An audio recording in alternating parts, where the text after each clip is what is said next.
A day laborer was hit by an unknown bike in a critical condition on Friday evening. The injured name is Ranjit Orang. Fire service personnel took him to Bishalghar hospital after the incident.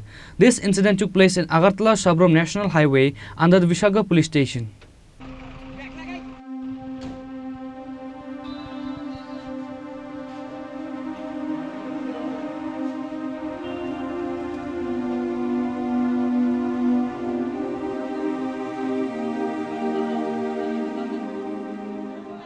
The Bishalghar police immediately rushed to the scene after the news was informed about the accident.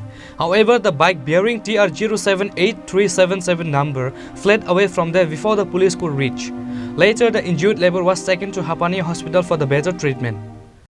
একটা bike accident করছে রঞ্জিত উরাং নামে লোকটা seriously injured আমরা Bishalgarh fire service staff খবর পেয়ে injured পারসনকে Bishalgarh মহকুমা হাসপাতালে নিয়ে আইছি ওই লোকটা কি বাইকে আসলো যে লোকটা আপনারা আনছেন এই লোকটা না না বাইকে না এই লোকটা পথচারী মানে পেডেস্ট্রিয়ান মানে বাইকে বাড়ি দিছে তাই না বাইকে বাড়ি দিছে পথচারী তাই না অবস্থা কি রকম তার অবস্থা সিরিয়াস এখন কোন জায়গাতে পৌঁছেছেন এখন বিশালগড় মহকুমা হাসপাতালে আমরা পৌঁছে দিয়েছি Reported by Ashish from Bishalghar, Chini, Khorang.